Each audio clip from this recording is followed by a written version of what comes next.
আসসালামু আলাইকুম। Hello everyone, আপনারা সকলে কেমন আছেন? তো আল্লাহর অশেষ রহমতে আমরা খুব ভালো আছি। তো আজকে হচ্ছে আমাদের বাড়িতে বড় একটা পদ্মার পাঙ্গাস মাছ কিনে আনা হয়েছে। মাছটা প্রায় 10 কেজির মতো, 10 কেজি প্লাস। তো এত বড় মাছ সচরাচর হচ্ছে পদ্মার মাছ পাওয়া যায় না। পদ্মার পাঙ্গাস তো কম বেশি সবাই পছন্দ করে, তো বাচ্চাদের একটু বেশি পছন্দ, কারণ কাটা ছাড়া মাছ। আর এই মাছগুলো সবাই কম বেশি পছন্দ করে, আবার অনেকে ভালোবাসে না। কিন্তু পদ্মার হইলে হয়তো বা অনেকে শখ করে খায়, আর খুব সুস্বাদু পদ্মার মাছগুলো। আমাদের বাড়িতে মানে আমার শ্বশুর শাশুড়ি এমনি পাঙ্গাস মাছ খায় না, যেগুলো চাষের আর কি। কিন্তু এই পদ্মার পাঙ্গাস মাছ তারা সবাই খুব পছন্দ করে খায়, আগ্রহ করে খায়। তো আমাদের বাড়িতে হচ্ছে মাসুদ আর সাদি আন্টি দুজনে মিলা প্রায় 10 কেজি প্লাস এত বড় একটা মাছ আনছে। তো সাথে রকি ভাইও আছে। তো মাছ আনার পরে হচ্ছে বাড়িতে এত ভিড় জমে গেল যে সবারই খুব পছন্দ হলো মাছটা। সবাই বলতেছে যে ভাই একা খাইলেও খাবি আর 5 জন নিয়ে খাইলেও খাবি, তাই চল আমরা সবাই মিলে একসাথে ভাগ করে নিই। সবাই নেওয়ার জন্য মানে খুব একটা মাসুদকে খুব অনুরোধ করতেছে। তারপর মাসুদ ভাবলো যে থাক, পদ্মার পাঙ্গাস মাছ সবাই খুব পছন্দ করে খায়, শখ করে খায়, তাহলে যেহেতু সবাই এত আগ্রহ করতেছে নেওয়ার জন্য, আর মানে সবাই বেজার হয়ে যেতেছে যদি না দেয়, এই কারণে মাসুদ হচ্ছে ও নিজেও রাখছে আর সাদি আন্টিরে দিছে, আবার আরও 2 জনে নিয়েছে। তো এখানে হচ্ছে মাছটা মানে অনেক বড়।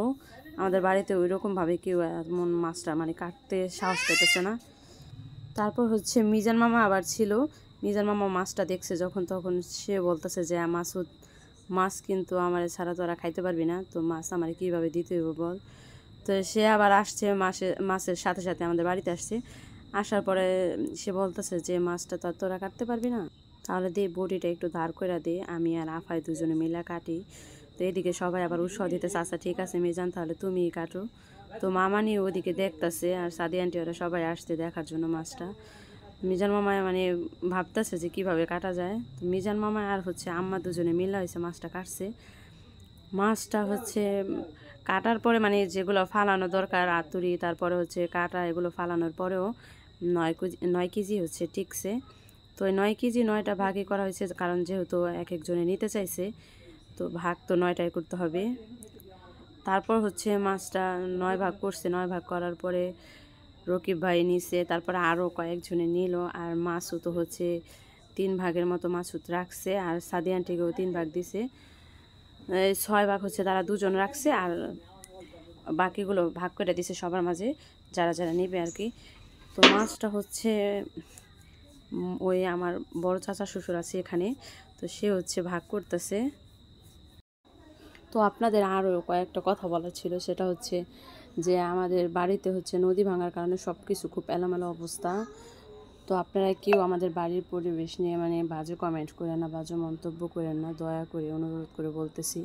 কারণ নদী ভাঙার কারণে আমাদের ঘর বাড়ি সব কিছু এলোমেলো অবস্থা। ওই আমার মামা শ্বশুরদের বাড়ি ঘর সব কিছু ভাঙা আনছে আমাদের বাড়িতে। এখানে একটা ছড়ানো ছিটানো, ওখানে ছড়ানো ছিটানো, সব কিছু এখনও পর্যন্ত গুছানো হয় নাই। তো গুছাইতে জানি না কতদিন লাগবে, আর এতদিন পর্যন্ত মানে এইভাবেই দেখতে হবে। তো দয়া করে আমাদের চ্যানেলটা আপনারা সাবস্ক্রাইব করবেন, পাশে থাকবেন। যারা এখনও পর্যন্ত করেন নাই তারা অবশ্যই সাবস্ক্রাইব করে দিবেন। আর অবশ্যই আমার যদি কোনো ভুল হয়ে থাকে আপনারা অবশ্যই আমাকে বুঝাইয়া বলবেন যে আপু এইভাবে না এইভাবে করো, কারণ আমি তো তেমনভাবে গুছাইয়া কথা বলতে পারি না, আর কীভাবে ভিডিও আসলে আপলোড করতে হয় এগুলো বুঝি না। তো সব কিছু হচ্ছে মানে মাসুদ একটু একটু করে বুঝাই দিতেছে, ও আমাকে অনেক সাহায্য করতেছে, আর এর জন্য আমরা পারতেছি। আর এদিকে হচ্ছে মিজান মামা আর আপনাদের ভাইয়া খুব মনোযোগ দিয়ে হচ্ছে দেখতেছে যে মাছটা আসলে মানে পদ্মার মাছ বলতেই হচ্ছে একটা আকর্ষণীয় জিনিস। পদ্মা বলতেই হচ্ছে আকর্ষণ, আর এটার মাছ তো আরও খুব সুস্বাদু। যে কোনো মাছ মানে পদ্মার মাছ হলেই হয়, যে কোনো মাছ খুব সুস্বাদু। আর এই মাছের জন্য সবারই খুব ভিড়। আর এদিকে হচ্ছে যে যেভাবে ছিল ওইভাবে মানে ক্যামেরা ধরে বসে আছে, কারণ আমরা হচ্ছে গ্রামের মানুষ, মানে ভাই আমাদের ভিতরে হচ্ছে অত কালচার, মানে আমাদের কালচার এরকমই, গ্রামের কালচার যেরকম হয় আর কি হয়। মানে আমরা এত কিছু ভাবি না রে ভাই, যে ভালো একটা পোশাক পরতে হবে, মুখ ধুইতে হবে, তারপর হচ্ছে এমন সেমন মানে কত স্টাইল করতে হবে আর কি, এত কিছু এখনও পর্যন্ত বুঝি না ভাই। এই জন্য যে যখন যেইভাবে থাকি ওইভাবেই আসলে ভাই ভিডিও দেওয়ার চেষ্টা করি। তবে এতটুকু সতর্ক থাকি যে কিভাবে নিজেকে সেফ রাখা যায়, কিভাবে একটু ভালো থাকা যায়, তো সেভাবেই আমি ভিডিও আপনাদের মাঝে দেওয়ার চেষ্টা করি। তো কথা বলতে বলতে এদিকে হচ্ছে মাছ ভাগ করা হয়ে গেছে, সবগুলো ভাগ হচ্ছে সাজানো হয়ে গেছে, মানে সবাই যাতে সমান সমান পায় এর জন্য মিটারে আবার উঠায় উঠায় মাপ দিতেছে, যাতে কেউ বেজার না হয়, ঠিকঠাক মতো যাতে সবাই পায়। তো এদিকে হচ্ছে আমার শ্বশুর শাশুড়ি, তারপর হচ্ছে আমার চাচা শ্বশুর, আমার নানি শাশুড়ি, তারপর হচ্ছে মিজান মামা, রকিব ভাই, আরও অনেকেই মানে মাছটা খুব মনোযোগ সহকারে দেখতেছে। এর পাশে আমি হচ্ছে আবার রান্না করতেছি। আম্মা হচ্ছে এদিকে দেখাই দিতেছে, কারণ বলতেছে যে মাছটা ডিম ছেড়ে দিছে আর মাছের ভিতরে মানে তেমন কোনো ময়লা নাই, কিছু নাই, মাছটা কিনা অনেক ভালো হয়েছে। আর মাছটা মানে কাটার পরে এরকম দেখা যাইতেছে মনে হয় যেন একটা আলাম গরু জব করা হয়েছে, আর সেই গরুর গোশগুলো এরকম ভাগ ফালানো হয়েছে, একদম কোরবানি কোরবানি একটা ভাব হইতেছে।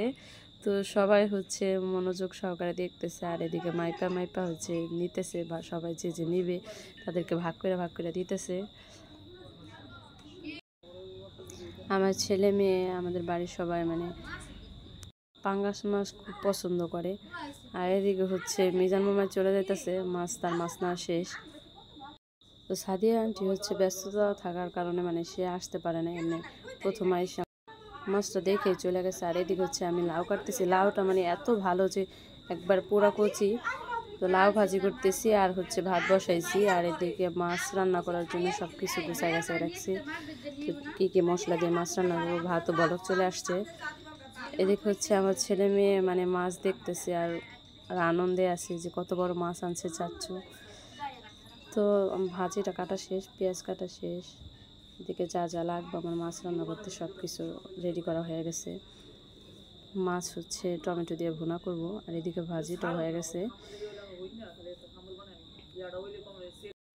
তো ক্যামেরার বাইরে হচ্ছে মুশফিকার বাবা অনেক দুষ্টামি করতেছে, আর একটা বলতেছে যে দেওয়ার আনছে বড় মাছ, খাইবার মোটা হইবা। আর এদিকে হচ্ছে আজকে শুক্রবার, জুমার দিন দুপুরের টাইমে হচ্ছে মুশফিকার বাবা আবু বকররা হচ্ছে নামাজে যাইতেছে। ওদের নামাজের খুব আগ্রহ, মানে কিছু জানুক আর না জানুক নামাজ পড়ার জন্য অনেক আগ্রহ করে। আর এদিকে হচ্ছে আবু বকর অনেক পাকনা পাকনা কথা বলতেছে, আম্মু আমি জায়গা নামাজ পড়তে যাই, বাবার সাথে যাই, অনেক বুড়া বুড়া কথা বলতেছে। আর এই সময় তো বাবুরা অনেক পাকনা পাকনা কথা বলে, এই 2-2.5 বছরের বাচ্চারা, এখন কথা কেবলই আর ফুটছে। আর এদিকে হচ্ছে আমার ভাগ্নিও অনেক বলতেছে যে আম্মু আমাকে একটু ধরো, আমার মেয়ে বলতেছে আমাকে একটু ধরো। তো ওদেরকে দেখাইতেছি, আর আবু বকর হচ্ছে কুলের থেকে নামতে যেতেছে না, ওর বাবার কুলে করে যাইব। আমি বলতেছি যে নেওয়ার দরকার নাই, কারণ মসজিদে বাচ্চা রয়েছে অনেক গ্যাঞ্জাম করে, ওরা তো আর বুঝে না। তো আজকে পবিত্র হচ্ছে জুমার দিন, আর জুমার দিন হচ্ছে অনেক মানুষের ভিড় থাকে। তো আজকে হচ্ছে আমাদের মসজিদে বিরিয়ানি দিছে, আবু বকর নামাজ পড়ার পরে হচ্ছে বিরিয়ানি নিয়ে আসছে। ও তো পুরাই খুশি, মানে মসজিদে বিরিয়ানি পাইয়া যে দিছে খাবো। তারপর হচ্ছে মানে যে ছোটো বাচ্চা তো ওরা একটা চকলেট পাইলেও আসলে ওরা অনেক খুশি হয়। এদিকে আমার ভাগ্নিও পায় অনেক খুশি। আমার শ্বশুরে তো নামাজ পড়তে গেছিলো, তো সে আয়না দিছে। আর দেখেন আমাদের ছাগলের বাচ্চাটা কেমন করতেছে, আমাদের বাচ্চার মতোই। আমার বাচ্চারা যেরকম দুষ্টামি করে, তো ছাগলগুলো হচ্ছে ওদের সাথে ওই রকমই করে। ওরা সবসময় ছাগলের সাথে চলে ভাই বোনের মতো, ওরা সবাই মানে অনেক খেলাধুলা করে। তো সারাদিন ওরা হচ্ছে বাড়িতেই থাকে আর বাড়িতেই খেলাধুলা করে, ওদের কখনো আমরা বাড়ির বাইরে যেতে দিই না, কারণ বাড়ির সাথে হচ্ছে রাস্তা, মেন রাস্তা। আর মেন রাস্তায় সবসময় হচ্ছে গাড়ি চলতেই থাকে, কখন কোন সময় কি হয়ে যায় জানি না। তো আর এই কারণে আমাদের মেন উদ্দেশ্য হচ্ছে ছাগল কেনা, বাচ্চা সহ, যাতে ওরা সবসময় ছাগলের বাচ্চার সাথে খেলাধুলা করতে পারে, তারপর গাড়ি নিয়ে খেলাধুলা করে। সব সময় বাচ্চারা তো এক জিনিস নিয়ে খেলতে চায় না। আর এদিকে হচ্ছে আমার লক্ষ্মী বাবাটা কি সুন্দর খাইতেছে। সবাই কিন্তু অবশ্যই মাশাল্লাহ বলতে ভুলবেন না, অবশ্যই মাশাল্লাহ বলবেন। তো আমার বাচ্চাটা হচ্ছে মানে প্রচুর পরিমাণ জেদি, মানে যে কোনো জিনিস একটু নূর থেকে খোর হইলে মানে ও অনেক রাইগা যায়, আর রাগলে মানে অতিরিক্ত চিকর পারে, আর মানে ওরা কেউ থামাইতে পারে না একমাত্র আমি ছাড়া। এদিকে সে বারবার বলতেছে, আমি বলতেছি তোমার আপু একটু দেওয়া, বলতেছে যে না। আর রান্নাঘর হচ্ছে আম্মা আজকে যে পদ্মার ওই পাঙ্গাস মাছটা রান্না করতেছে। তো পাঙ্গাস মাছ হচ্ছে সুন্দর করে হলুদ মশলা মাখাইতেছে। আর এদিকে আমি আম্মার রান্না শেষ করে আইসা দেখি যে আমার মেয়ে একা একা নামাজ পড়তেছে। দেখেন ভাই, ওর ওর ইমানটা কত মজবুত। আসলে আপনারা সকলে দোয়া করবেন যাতে আমার ছেলে মেয়ে দুটো মানুষের মতো মানুষ হয় আর ঠিকঠাক মতো পড়ালেখা করতে পারে। তো ওদের জন্য একটু দোয়া করবেন অবশ্যই। দেখেন কীভাবে নামাজ পড়ে, বুড়া পাকা বুড়ার মতো। এদিকে আমার হচ্ছে পাঙ্গাস মাছগুলো ভাজতেছে। তো পাঙ্গাস মাছ ভাজা শেষ, এখন হচ্ছে পেঁয়াজ কষাইবো। পেঁয়াজ কষানোর পরে হচ্ছে যত বাটা, দেখেন কি সুন্দর, মানে মাছটা ভাজার পরে কত সুন্দর একটা কালার আসছে। পাঙ্গাস মাছ ভাজা শেষ, এখন হচ্ছে মশলাগুলো কষায় নেব। আর ভালোভাবে কষানো হলে ঝোল করার জন্য একটু পানি দিবে। তারপরে হচ্ছে পানি দেওয়ার পরে হচ্ছে মানে পানিটা যখন বলক চলে আসবে তখন হচ্ছে মাছ দেব। আর মাছ দেওয়ার পরে হচ্ছে কতক্ষণ জাল করব, তারপর হচ্ছে টমেটো দিয়ে তরকারি হচ্ছে নামায়া ফেলাইব।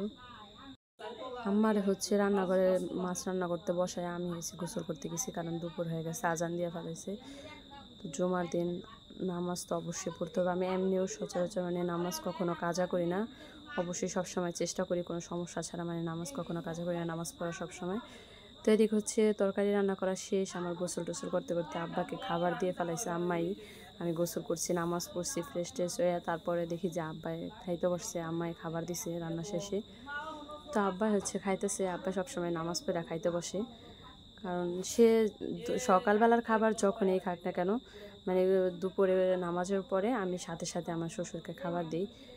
আর কেউ মানে কেউ গোসলের জন্য ব্যস্ত থাকে, কেউ হয়তো বা অন্য কাজে ব্যস্ত থাকে, কিন্তু আমার শ্বশুরের নামাজ পড়ে আসার সাথে সাথে আমি হচ্ছে তাকে খাবার দিই। দেখেন তরকারিটা কত সুন্দর হয়েছে।